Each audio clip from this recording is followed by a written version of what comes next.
एक खोटं बोलू बाई, दोन खोटं बोलू, दोन खोटं बोलू बाई, तीन खोटं बोलू. 12 चौकी वाडा, दारात गाडी घोडा, घोड्याला खायला पुरण पोळी, बाई रुपेरी थोडा.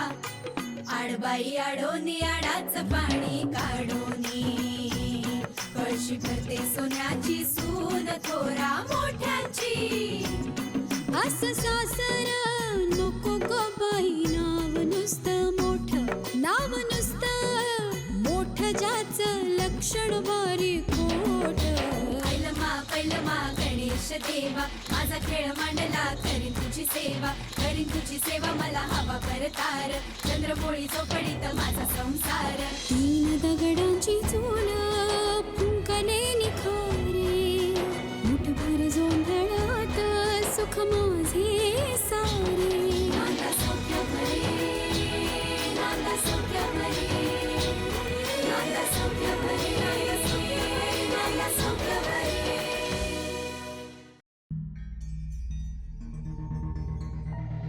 वच्छी मावशी, इथून पुढे या घरात तुम्ही पाऊल टाकणार नाही आहात. इथून पुढे या घरचे दरवाजे तुमच्यासाठी कायमचे बंद आहेत. वच्छी मावशी, हो वच्छी मावशी. कमी केलं का रे या ललिताच्या घरासाठी मी? तरी सतत अपमान केलास आणि यावेळेला तेवढं वाईट डावपेच खेळली माझ्यासोबत. हो तुम्ही स्वानंदी ताईंकडे बघा. हो त्यांनीच मला तुमच्याकडे पाठवलंय आणि म्हणाल्या की माझ्या ताईचाच काहीतरी गैरसमज झालाय. वच्छी आत्या माझ्याशी अशा वागणार नाहीत. त्याची खात्री आहे रे मला. माझ्यावर जरी चिडली असती ना तरी माझ्याबद्दल विचार केल्यावर तिला माझी बाजू पटेल, मला माहिती. हो तुम्ही केलंय त्यांच्यासाठी तेवढं, त्यांनाही जाणीव आहे तुमची, म्हणून तर काळजी वाटते ना तुमची स्वानंदी ताईंना. माझी काळजी मरू दे रे बाबा. माझं काय राहिलंय आता बाळू? 10 गेले, 5 राहिले. मला स्वानंदीची काळजी वाटते रे. ललितासारखी कैदाशी सासू बसली आहे डोक्यावर तिच्या. तिची पोरं सुद्धा तिचंच ऐकतात. आणि आता ही संपदा येऊन भेटली आहे त्यांना. त्या दोघींना ना स्वानंदीला घराबाहेर काढायचं आणि मी आहे ना मध्ये काट्यासारखी, तर मला फेकलं त्यांनी बाहेर रस्त्यावर. त्या संपदा ताईंचं ना मला तर नवलच वाटतंय. हो ती तर नीच नीच, एक नंबरची नीच. ती स्वतःच्या आई बापाची नाही झाली तर माझी कुठून होणार रे? हो वच्छी मावशी, तुम्ही रडू नका. हो हा बघा, हा चेक तुम्ही हिला दिला होता का? तर आईला त्रास व्हावा म्हणून, आमच्यात भांडण व्हावी म्हणून? बाळू, 5 लाख रुपये मी दिले होते ना रे संपदाला. तरी तिने ललिताची बाजू कशी का घेतली? ललिताने पण पैसे दिले का तिला? हो त्यांच्याकडे कुठे आहेत पैसे? दर 2 दिवसांनी त्यांच्याच मुलांकडून घेतात हात खर्चाला पैसे. मग ललिताची बाजू कशी का घेतली संपदाने? मला पण ना ह्या बाईचं काहीच कळत नाही. हो आपण जेवढा विचार करावा ना तेवढा गुंता वाढतो डोक्यात. माझा पण गुंता झाला डोक्यात. मला ना बाळू स्वानंदीची काळजी वाटते रे. नील पण काही ऐकण्याच्या मनस्थितीत नाहीये. मी काय म्हणतो वच्छी मावशी, तुम्ही आता घरी जा. तसंच काय झालं ना मी तुम्हाला फोन करून कळवतो. नाही, उठसूट फोन करायचा नाही आता. सावध राहा बाळू. ललिता आणि माधव घराबाहेर पडले ना, तुम्हाला 2 रिंग देत जा. हा, मग मी तुला फोन करेन. हो हो माझ्या स्वानंदीची काळजी घे. हो मी संपदाकडे बघते. हो येतो मी. हा ये.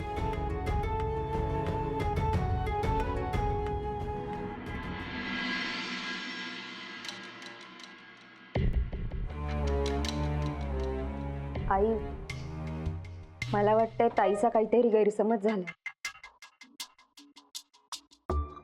आत्या असं का वागतील? वच्छी मावशी असं का वागतील हे तू आईना का विचारतेस? 1 मिनिट. वच्छी मावशींमुळे तुम्ही दोघी भांडू नका. त्यांच्यामुळे आधीच घराला खूप त्रास झालेला आहे. आणि हे बघ आई नीलिमा, मला बोलू द्या. तिने का पाठवलं बाळूदादांना त्यांच्या मागे? त्यांना त्यांची रिक्षा करून घेता आली नसती का? नाही, घेता आली असती, पण त्यांची मनस्थिती वाईट होती म्हणून मी पाठवलं होतं बाळूदादांना. आणि आई मला अजूनही असं वाटतंय वच्छी आत्या असं वागूच शकत नाही. काहीतरी समजुतीचा घोळ झालाय. स्वानंदी, अगं 5 लाखांचा चेक पाहिलास ना तू? एवढं सगळं होऊन सुद्धा तू हेच म्हणतेस समजुतीचा घोळ झाला असेल. संपदा बेटा जाऊ दे ना. स्वानंदी आता जरा भांबवल्यासारखी झाली आहे. हळूहळू येईल तिच्या लक्षात. पण संपदा, मला खरंच तुझं खूप कौतुक वाटतं. तू सांगायला आली नसतीस ना तर आम्हाला हे कळलंच नसतं.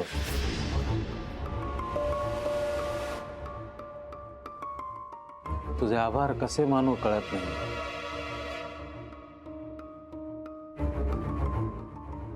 खूप बदललीस बाळा तू. मी तर काकूंमुळे बदलली. काकूंनी जे केलंय माझ्यासाठी ते जर त्यांनी केलं नसतं ना तर मी वच्छी आत्यावरच विश्वास ठेवला असता.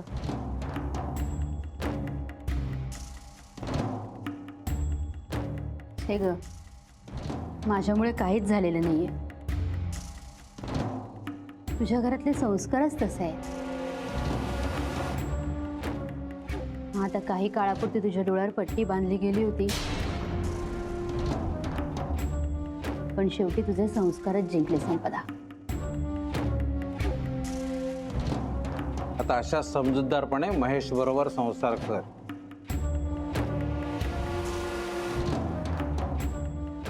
आयुष्यात कधीही कसलीही काहीही गरज लागली ना तरी हक्काने आमच्याकडे माग.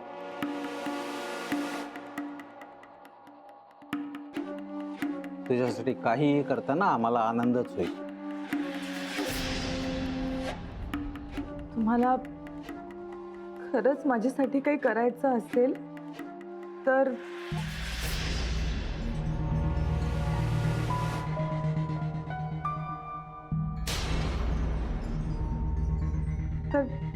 प्लीज तुम्ही नीलला सांगा की मला माफ करायला.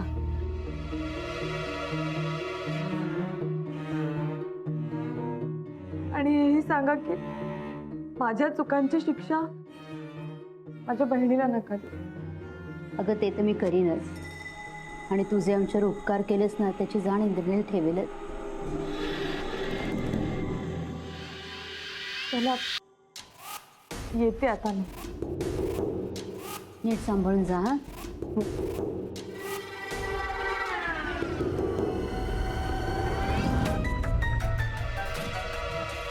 काळजी घे.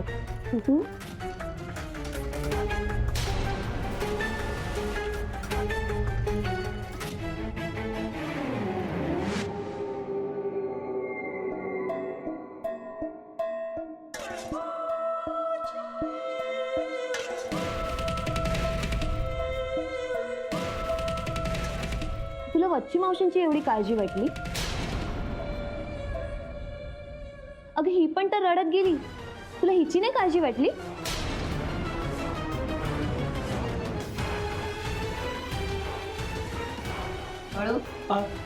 वच्छी मावशीने काय घरापर्यंत सोडायला गेला होता? वच्छी मोशी कान फुंकत असतील ना याचे. हा आहेच परत हार येणार. नोकरी आमची करतो आणि गुण त्या वच्छी मावशींचे गातो. नाही नाही, रिक्षा मिळायला उशीर झाला ना म्हणून लेट झालं. काय म्हणाला तुला? काय बोलणार, रडत होत्या हो. नाटक एक एक.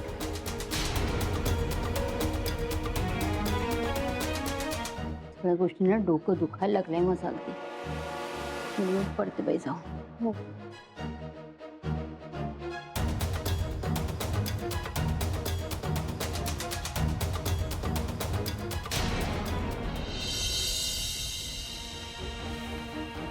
टॅक्सी.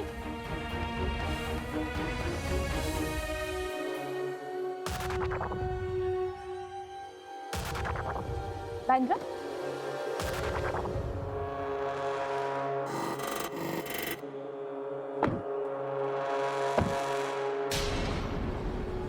तुम्ही मला बोलायचं तुझ्याशी. का केलंस तू असं? का धोका दिलास मला तू? हा बोल ना.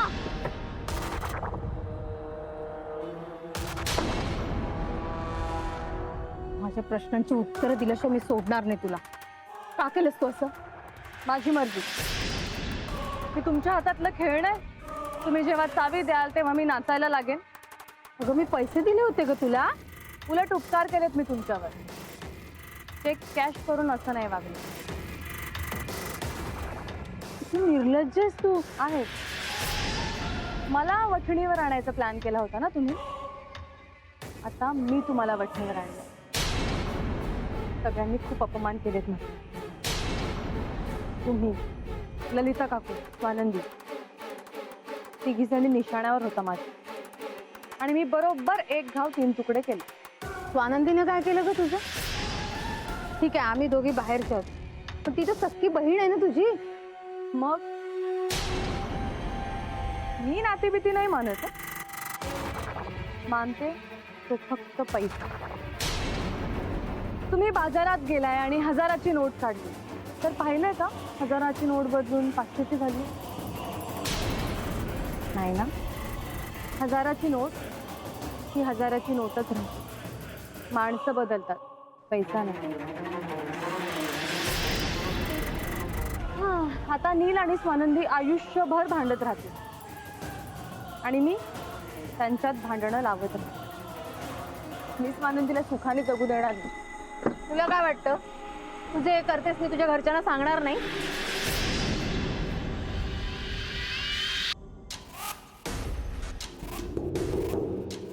कुठल्या तोंडाने? उलट मीच घरी सांगेन की ललिता काकूंवर सूड उगवण्यासाठी तुम्ही खोटं बोलून स्वानंदीचं लग्न दिवाळखोर जागीरदारांच्या घरात लावून दिलं. आणि हो, हेही सांगेन की आमच्या घरातल्या भिंतीच्या पोपड्यांमध्ये फाटलेल्या सोफ्यात बक्कळ पैसा बाबांनी लपवून ठेवलाय हेही तुम्हीच ललिता काकूंना सांगितलं. अगं बय, त्या दोघांचं एकमेकांवर जीवापाड प्रेम होतं ग, म्हणून मी लग्न लावून दिलं. आता काय करणार ग प्रेम. हो, पण तुम्ही आत्या आहात ना आमच्या.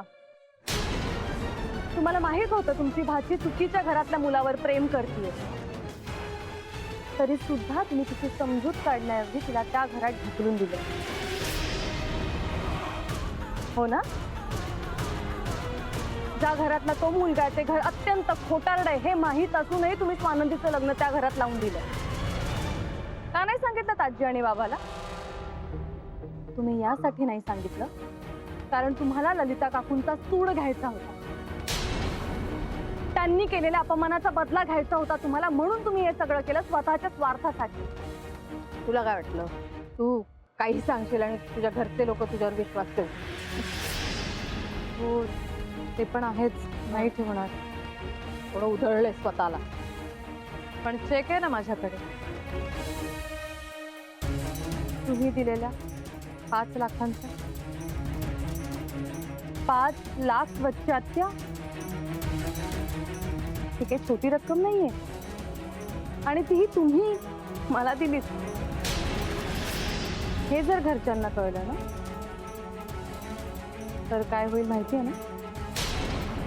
त्यांचा नक्कीच विश्वास बसेल की तुम्ही स्वानंदीचं लग्न मोडायला हा चेक मला दिला. हे स्वानंदीचं लग्न मोडण्यासाठी नाही, तिचं लग्न वाचवण्यासाठी दिलेत मी. हो, पण हे फक्त तुम्हाला आणि मला माहितीये ना, घरच्यांना कुठे माहितीये. त्यामुळे मी तुमच्या विरोधात काहीही बोलले तर ते 5 लाखाच्या चेकच्या नावाखाली सगळं खपून जाईल. बापरे, ते भयंकर आहेस ग तू. मुंबईला चाकं लावून समुद्र ढकलून देशील तू. म्हणूनच माझ्या नादी लागू नका. जर देशपांड्यांना कळलं ना ललिता काकूंवर सूड उगवण्यासाठी, त्यांना त्रास देण्यासाठी तुम्ही मला 5 लाख रुपये दिले, तर देशपांड्यांच्या घरची दारही तुमच्यासाठी कायमची बंद होतील, जशी जागीरदारांची झाली. तो लांब राहायचं माझ्याकडे.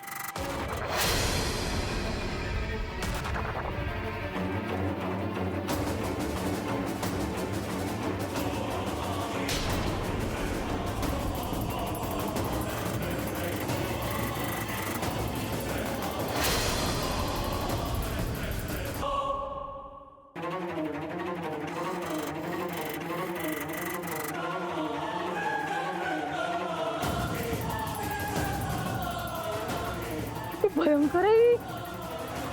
मुलगी आहे का कोण आहे? खरंच नील आणि स्वानंदी मध्ये भांडणं लावली तर तेव्हा स्वानंदी सुखी राहील ना रे माझी.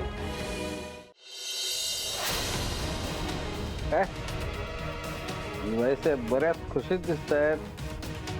खुशीत असणार नाही का? संपदाचा काय छान वापर करून घेतलाय मी. आपल्याकडनं 10 लाख घेतले तिने, विसरू नकोस. त्याचाच हिशोब करते, पण एकंदरीत फायद्यातच होता. 10 लाखाच्या बदल्यात संपदाने करोडोचं काम केलंय. आता आपल्याला जे हवंय ते 1-2 झटक्यात सहज होऊन जाईल. आपल्याला स्वानंदीने आपणहून इथून निघून जायला हवंय. राईट. स्वानंदी आपणहून नक्की निघून जाईल. स्वानंदी वच्ची मावशींची बाजू घ्यायचं सोडणार नाही. इंद्रनीलला ते आवडणार नाही आणि त्या दोघांमध्ये सतत भांडणं होत राहणार. जे तुमच्या लक्षात येतंय का काय झालंय?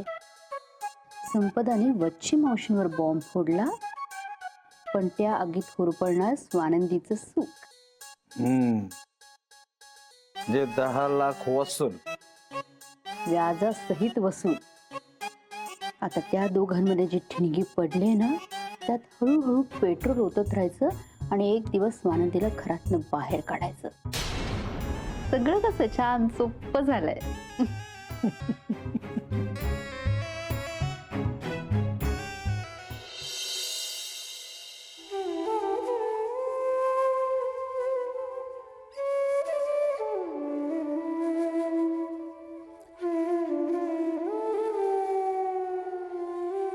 दिलेलं प्रेम आणि विश्वास कधीच वाया जात नाही, या शब्दावर मी आजही कायम आहे. हो, आजच्या तिरस्काराने तू या घराचे दरवाजे माझ्यासाठी बंद करतोयस ना, तेवढ्या सन्मानाने तूच मला या घरात घेऊन येशील याची खात्री आहे मला. नाही, वच्ची आत्या तळमळीने बोलत होते, पण मग म्हणजे ताई खोटं बोलली. पण का? आणि तो 5 लाखांचा चेक तो का दिला वच्ची आत्यांनी ताईला? आणि त्या आईंवर का चिडल्या? काहीच कळत नाहीये.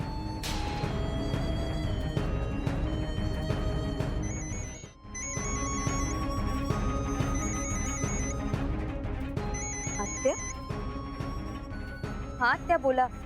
बरं झालं ग बाई स्वानंदी, तूच फोन उचललास. मी काय म्हणते, ए राजा, तुझा विश्वास आहे ना ग माझ्यावर? विश्वास आहे, पण मनात काही प्रश्न सुद्धा आहे. तुझ्या सगळ्या प्रश्नांची उत्तरं मिळतील बाळा. मला पण काही प्रश्न पडलेत ना, त्या प्रश्नांची उत्तरं माझी मला शोधावी लागतील. तोपर्यंत तू स्वतःची काळजी घ्या. मलाही प्रश्न पडलेत म्हणजे? डोकं ना माझं भंजावून गेलंय. पण तू एक लक्षात ठेव राजा, तू ना नीलशी कुठल्याही गोष्टीवर वाद घालू नकोस, कळलं? ज्या दिवशी सत्य बाहेर येईल ना, त्या दिवशी कळेल त्याला की मी खरी होते. पण मग ताई का खोटं बोलली? आणि तो चेक सगळं कळेल तुला. तू फक्त स्वतःची काळजी घे. माझ्या बाबतीत कुणाशी वाद घालू नकोस, कळलं तुला? नाही वच्छी आत्या, मला आत्ता सांगा. हॅलो हॅलो वच्छी आत्या. झालं वच्छी मावशींशी बोलून?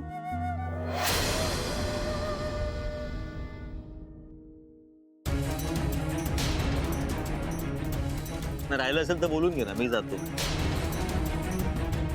तुला ते काय सांगत होते? हा, तुला भडकवत असतील ना आईच्या विरोधात? नाही हो, तुम्ही असं का बोलताय? आणि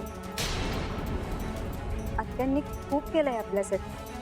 आपण त्यांच्या घरात राहिलोय तेव्हा किती मदत केली आहे त्यांनी. मला असं वाटतं आपण एकदा त्यांची बाजू ऐकून घ्यायला हवी. तू प्लीज माझी आणि माझ्या आईची बाजू समजून घे. त्यांचं नाव मला पुन्हा ऐकायचं नाही आपल्या घरात. त्यांचा विषयच नकोय मला आपल्या घरात, तुला कळतंय? प्लीज. प्रत्येक घटनेला दोन बाजू असतात. माझ्या आईला त्रास देणारी व्यक्ती, मग ती देवदूत का असेल, त्याची मी पर्वा करणार नाही. माझ्यासाठी माझी आईच देव आहे, आणि हे तूही नीट लक्षात ठेव. शब्दांनी नाती तोडू नये. तू मावशी आहे ती तुम होत्या, आता नाहीये, आणि यापुढे कधीच नसतील. त्यांच्याशी माझा काडीचाही संबंध नाहीये. पण तुझाही नसला पाहिजे, माझी बायको आहेस म्हणून. जर तो असला तर ते मला चालणार नाही.